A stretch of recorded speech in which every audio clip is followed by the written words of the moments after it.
Okay, so it's early February, 64, and we're beginning our move on New Orleans. Admiral Farragut will come over with uh, 5 divisions and the fleet and drop them off here in Pearl, Louisiana. In theory, they should be dropped off and land on day 11. Grant's force will sail down the Mississippi with the main fleet, which has, we can see what we have. We have here 1, 2, 3, 4 divisions.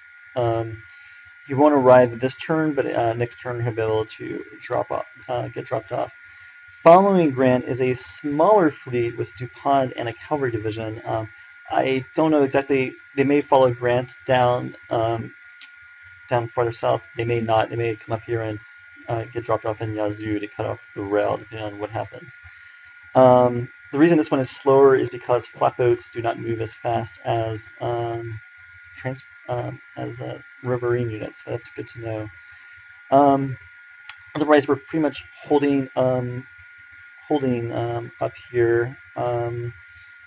We do have another artillery battery arriving in 1 day, so this force will be a little, just a little stronger.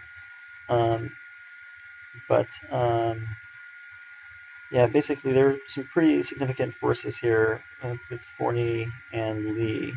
Actually, it's Ewell's Corps. But I think we do have enough to hold them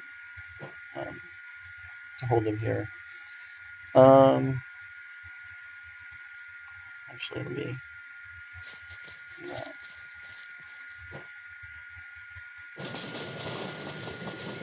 Okay, so that all still works.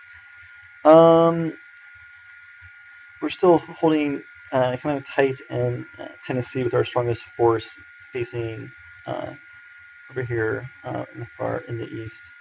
DC, no big changes, really, just kind of holding as is.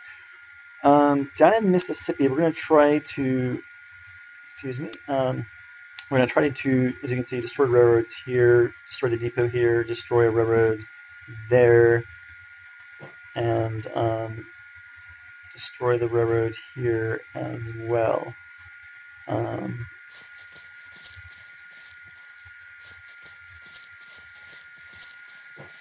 Yeah, so those are the main highlights. Let's just double check that we have this set right. So defend, hold at all costs, evade, defend, hold at all costs, evade. Alright, defend, hold at all costs, evade combat, and unload in Pearl, Missouri. I'll show you kind of what's going on in Alabama. I mentioned last time, Forrest did not move. McDowell will rail back and take up this defensive position here. 14-6. Yeah, that'll be all right. So we have forces here, and then we have forces up here that are kind of rotating through and being trained by Keene. In theory, this fleet should essentially stop movement, although it doesn't always seem to happen. But in theory, that is what is supposed to happen. Okay, all right, let's see what happens. All right, looks like we gained 1 from a regional decision. So incredibly, after all of that, there were no battles at all. You can see here's our fleet here. It's in pretty good shape. Here's the Confederate fleet, which is has a few ironclads, but is about half the strength of ours.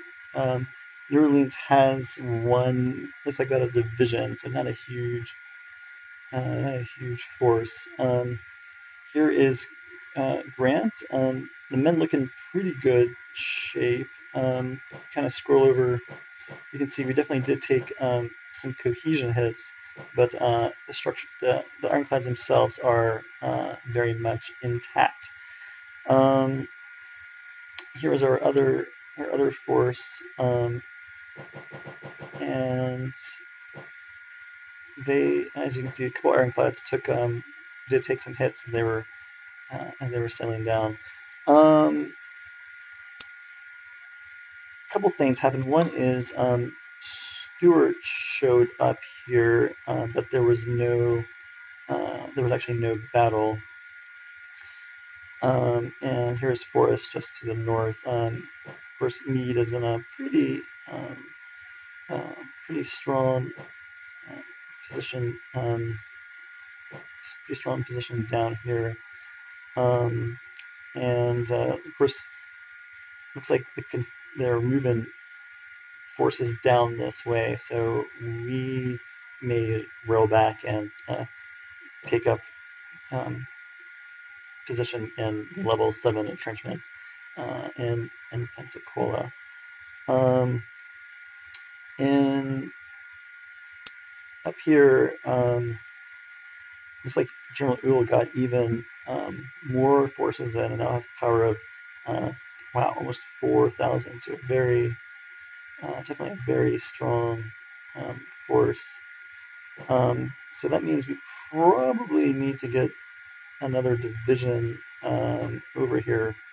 And of course, we do have this division here but it's made up mostly of militia. Otherwise, I didn't see any big movement really anywhere else at all. Those were yeah, pretty much the highlights. So I think we'll see what we can do with this force to see if we can get it a little more organized. Grant has almost arrived as well. So let's see: Ironworks, Depot, Trade Port, Shipyard, Armory, Size 10 City. So I don't see a readout here. So there's no fort here that they can. Not a fort here that they can jump into. I do have a few more ships over here, and yeah. So what we can do with these is come over here to Coney Island and see. They may, if you're the Confederacy, you could just simply rail away. So I don't really think they're going to try to riverine out through this part of Louisiana. They would probably go, they would probably go this way more realistically. Those are pretty much the highlights. I want to quickly check on the Confederate morale. It's at 108, so it's dropped some, probably because they took some. I think they raised taxes and things like that. We are fully supplied, so the army grabbed some supply from the ships, which of course is smart. So I feel like this is going to work. The only, I guess you could call it, if you want to call it, bad news is that we didn't destroy the railroad here or here. Or really anywhere. So none of those railroad destruction hit cards, or not cards, but choices worked. So I'll need to see, how, if they can get, how they would, how quickly they can get forces down there. Otherwise, we might wait a turn until Grant would arrive on the next turn. I guess that is pretty much it. I think we saw earlier that there's a division holding there in Savannah. Otherwise, it didn't look like the Confederacy is interested in retaking Florida at least for the time being. The focus is more on Alabama and what kind of pushes us into Pensacola.